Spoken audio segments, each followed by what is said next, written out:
ইতিকাফ হচ্ছে রমজানের বিশেষ একটা ইবাদত, যেটা মসজিদে করতে হয়।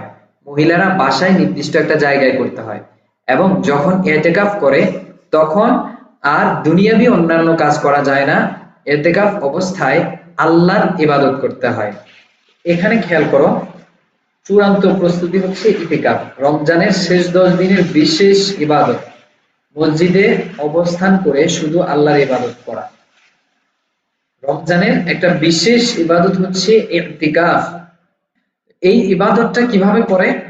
রমজানের শেষ 10 দিন একজন মানুষ মসজিদে গিয়ে সার্বক্ষণিক ভাবে থাকবে, মসজিদ থেকে আর বাসায় আসবে না। রমজানের শেষ 10 দিনে মসজিদে গিয়ে থাকবে, ওখানে ঘুমাবে, ওখানে খাওয়া দাওয়া খাবে, তারপর মসজিদের টয়লেটে টয়লেট করবে, বাসায় আসবে না, দুনিয়াবি কথাবার্তা কিছুই বলবে না, ওখানে শুধু আল্লাহকে ডাকবে।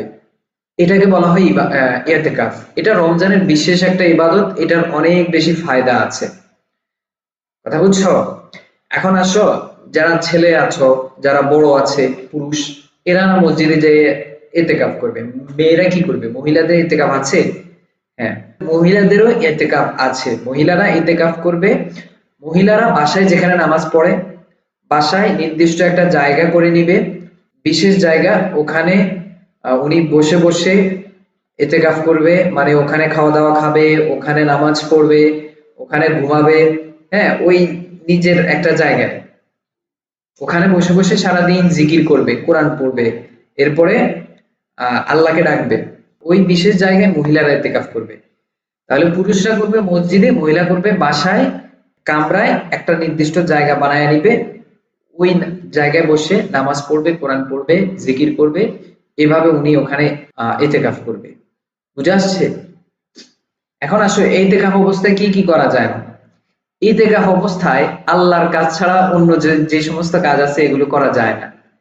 যেমন, ইতিকাফ অবস্থায় তুমি বাইরে যেতে পারবে না, ঘরের বাইরে গিয়ে ঘোরাফেরা করা, আড্ডা দেয়া। ইতিকাফ অবস্থায় গল্প করা, গল্প করা এটা কি আল্লাহর কাজ? এটা তো আমার কাজ। গল্প করা যাবে না। ইতিকাফ অবস্থায় ফোন ইউজ করা যায় না, মোবাইল চালানো, ফোনে অতিরিক্ত কথা বলা যায় না। যেমন আমি আমার আত্মীয় একজনের ফোন দিয়া তার সাথে 20 মিনিট 30 মিনিট কি অবস্থা, ভালো আছনি, খারাপ আছনি, দুনিয়ার যত কথা এগুলো সব বলতেছি, এটা ইতিকাফ অবস্থায় করা যায় না। তাহলে আমরা কি জানলাম সংক্ষেপে? ইতিকাফ হচ্ছে রমজানের বিশেষ একটা ইবাদত, যেটা মসজিদে করতে হয়। মহিলারা বাসায় নির্দিষ্ট একটা জায়গায় করতে হয়, এবং যখন ইতিকাফ করে তখন আর দুনিয়াবি অন্যান্য কাজ করা যায় না। ইতিকাফ অবস্থায় আল্লাহর ইবাদত করতে হয়। আল্লাহর ইবাদতের মধ্যে যা যা হইতে পারে, নামাজ পড়া, রোজা রাখা, তারপর হচ্ছে তোমার জিকির করা, এরপরে ঘুমানো কিন্তু আল্লাহর একটা ইবাদত। ঘুম আমাদেরকে আল্লাহ দিয়েছে আমরা যেন সুস্থ থাকি, তাহলে ঘুমো, ঘুমো ইতিকাফ অবস্থায় ইবাদত হয়ে যাবে। তাহলে ইতিকাফ সম্পর্কে বুঝতে পারছো ইতিকাফ কি জিনিস? এখন হঠাৎ যদি তোমাদেরকে কেউ বলে যে ইতিকাফ, তাইলে ভয় পেয়ে যায় না। ইতিকাফ বলতে হবে হ্যাঁ আমি ইতিকাফ সম্পর্কে জানি। ইতিকাফ রমজানের বিশেষ একটা আমল, এটা করলে আল্লাহ জীবনের সমস্ত গুনাহ মাফ করে দেয়। অনেক বেশি পুরস্কার আছে ইতিকাফের।